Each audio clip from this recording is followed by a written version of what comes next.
Le Lynk & Co 02. Lynk & Co, je pense que vous devriez connaître cette marque. Jusqu'à maintenant, cette marque ne vendait qu'un SUV hybride rechargeable 01 sur un système d'abonnement qui a été abandonné en 2025 depuis que la marque est rentrée dans le giron de Geely. Et aujourd'hui, Lynk & Co a 3 véhicules à vous proposer. Le 01, hybride rechargeable toujours, le 08, grand SUV familial, et ce 02, full électrique, que j'ai à laisser aujourd'hui. C'est donc un C-SUV électrique, un SUV compact qui dépasse les 4,40 m et une autonomie WLTP annoncée à 435 ou 445 km selon la finition que vous allez choisir. Mais vous allez le voir, la voiture est extrêmement équipée, technologique et plutôt avant-gardiste en termes de style. Parce que oui, le style de ce Lynk & Co est très travaillé. Et je dois l'avouer, dans cette teinte noire Onyx, qui est exclusive à ce millésime 2027 que je vous présente aujourd'hui, c'est plutôt racé. C'est un SUV coupé qui fait retourner les têtes lors de son passage. Et oui, je l'ai conduit pendant une semaine et les gens sont venus me poser des questions sur ce véhicule. Ce noir Onyx est très profond, il ne rend pas forcément justice aux formes assez généreuses du véhicule. On a une signature lumineuse à l'avant assurée par des LED qui vont s'illuminer aussi au niveau des clignotants. Les optiques seront intégrées dans le pare-choc et à l'arrière, on aura un pavillon très fuyant qui va élancer le véhicule, le rendre légèrement plus long visuellement qu'il ne l'est réellement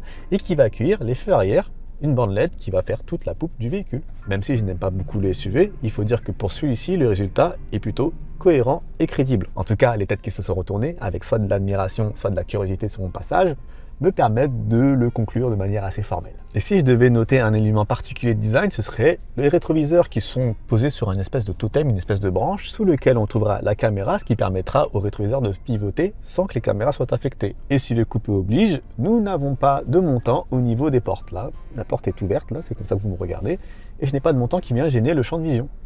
Agréable. Et à l'intérieur, ce n'est pas la douche froide. Au contraire, puisqu'on a un habitat qui est très bien dessiné, sérieusement fini et correctement assemblé. Sur cette finition mort, on a des sièges en cuir surpiqués, j'y reviendrai, mais on a surtout une présentation qui est très épurée, très avant-gardiste, et je peux le dire aussi très ludique, avec de bons matériaux, un assemblage plus que correctement exécuté, et des finitions qui pourraient faire pâlir une voiture allemande. Bon, même si les voitures allemandes actuellement, c'est pas forcément ça en termes de finition. On a surtout de la place que je n'aurais pas forcément cru en voyant le véhicule. Tout n'est pas parfait puisqu'on a quelques griefs, on y reviendra, notamment au niveau de l'écran tactile de 15,4 pouces qui trône au milieu de l'habitacle et qui concentre, comme d'habitude chez les voitures chinoises, l'ensemble, si ce n'est même l'intégralité des fonctionnalités du véhicule. Mais attention en termes d'ergonomie, sans parler du volant, sur le côté, au niveau des commandes pour la fenêtre, on aura des commandes intégrales qui nous permettront de gérer notamment les rétroviseurs. Pas besoin de passer par l'écran pour ça. Pareil pour la boîte à gants, elle est mécanique. Voilà. C'est bon, c'est bon, on est bon. Et donc, qu'est-ce qui se passe avec l'écran qui est devant moi? D'habitude, chez les voitures chinoises, on a un trifouillis de menus et de sous-menus qui est assez compliqué à dépatouiller. Aujourd'hui, ce n'est pas le cas. On a un système d'exploitation qui est déjà fluide et qui est aussi plutôt clair et lisible à utiliser. Regardez par exemple, quand je vais dans le menu paramètres, je vais avoir 6 grandes sections: conduite, chargée, voiture, assistance, son et réglage. Et c'est à partir de ces 6 grands segments que je vais pouvoir accéder aux commandes du véhicule. C'est beaucoup plus intuitif que dans une BYD, une Omoda Jayco par exemple, ou même une AMG.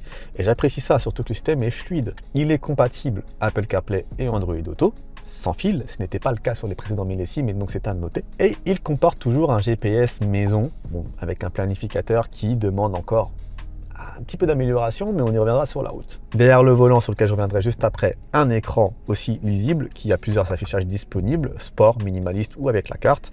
Les informations sont lisibles et les instructions sont claires. On a une caméra de surveillance pour les normes GSR2, une autre caméra qui nous permettra de prendre les selfies aussi juste ici, mais qu'on peut cacher avec un cache intégré.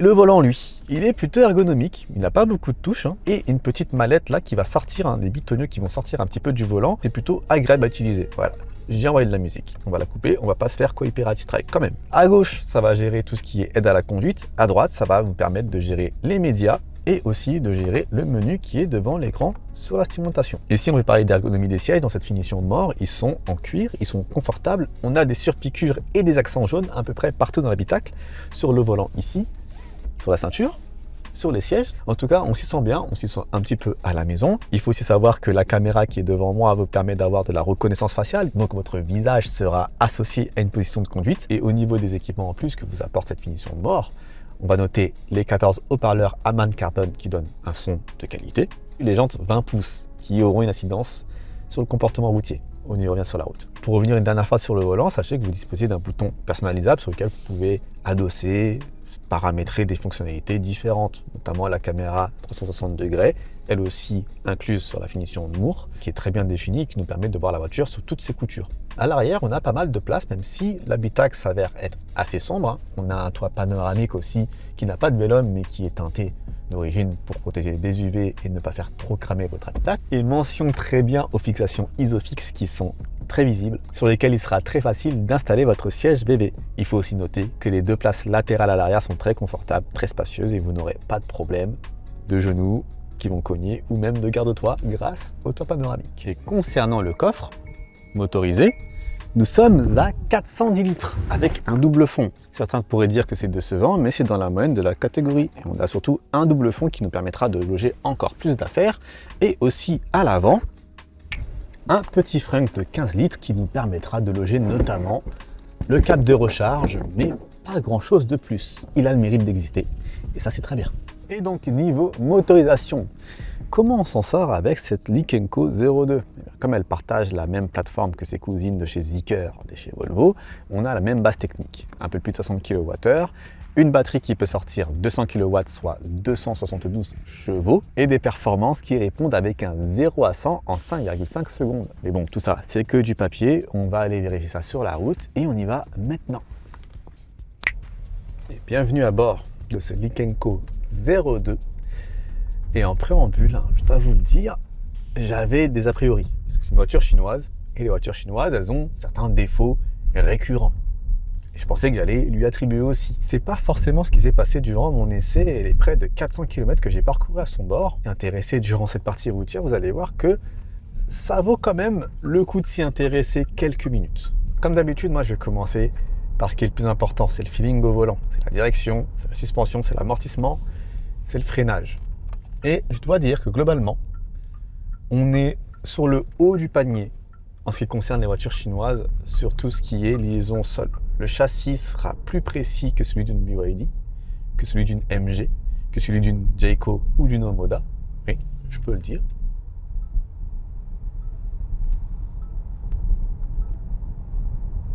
J'ai coupé l'alerte de vitesse en un swipe et deux clics. Ça, c'est agréable. Mais du coup, je disais qu'on avait une expérience de conduite qui a l'air de s'être globalement améliorée par rapport aux anciens millésimes de ce véhicule.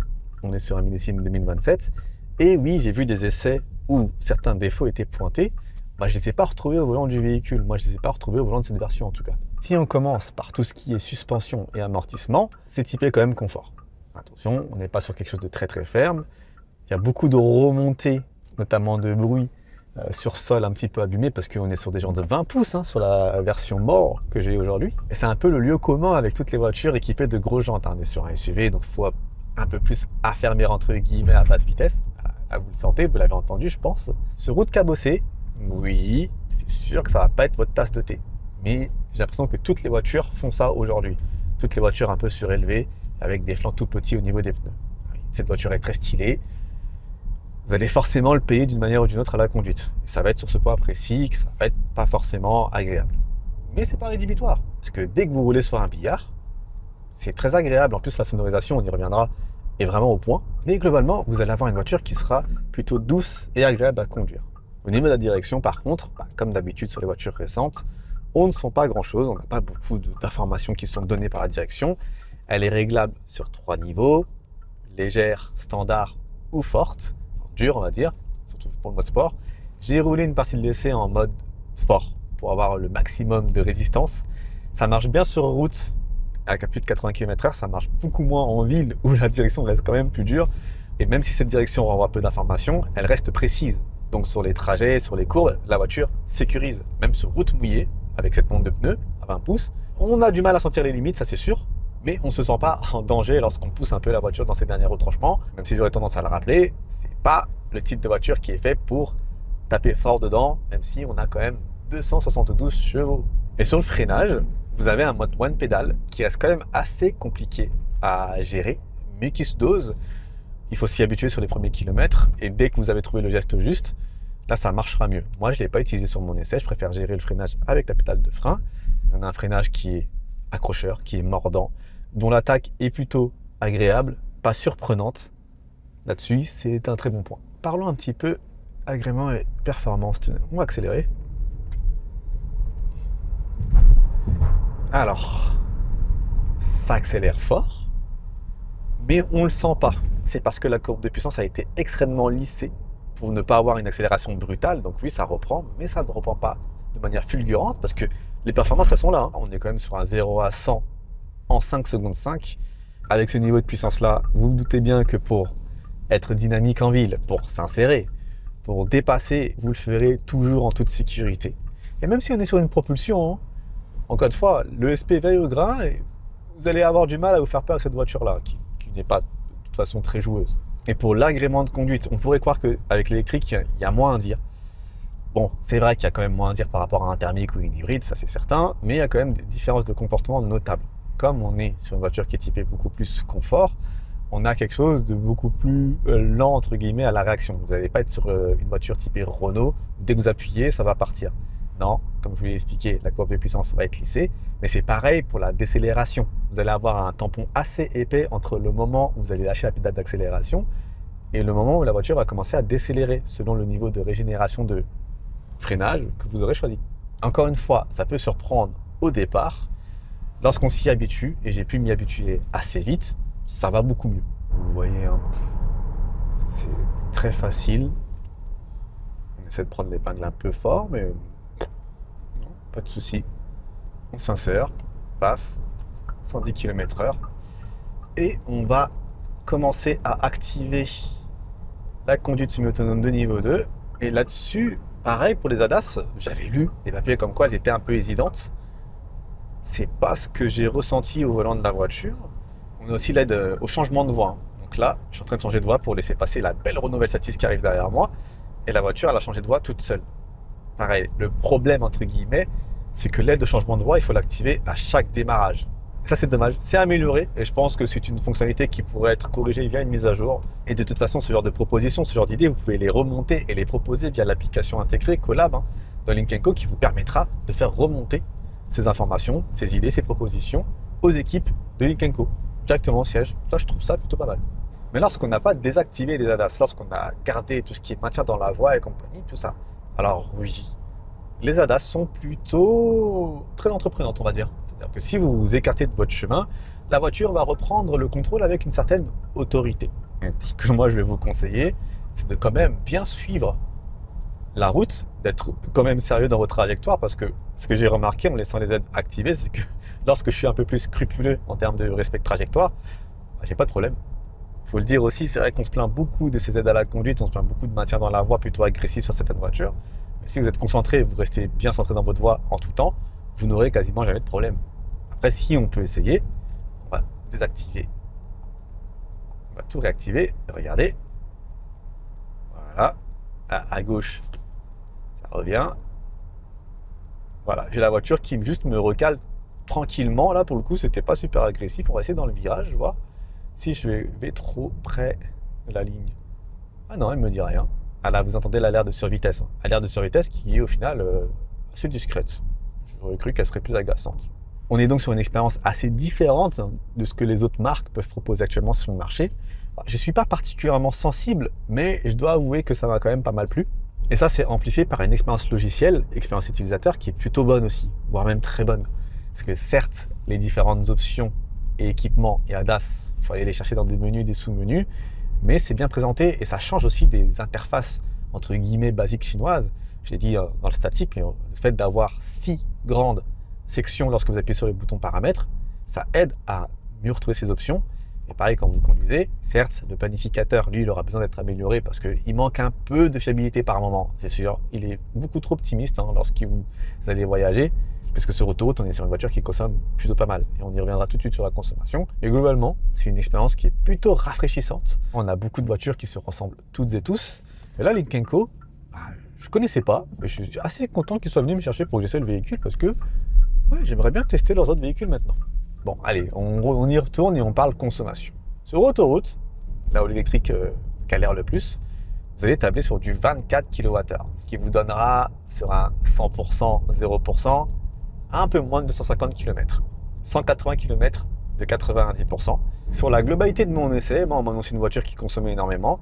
Et sur la globalité de mon essai, j'ai été à 15 kWh au 100 km. En termes d'autonomie, puisqu'on est homologué à 445 km WLTP. Bon, ça va être très compliqué de les atteindre. Avec une voiture électrique, il faudra toujours compter moins 20% par rapport au chiffre WLTP qui est annoncé par la marque. On peut facilement tabler sur du 350-380 km réel en été, sans les canicules bien sûr. J'ai encore testé la voiture sous canicule. Malheureusement, ça aide pas. J'ai 10% de ma consommation qui va quand même dans la climatisation actuellement.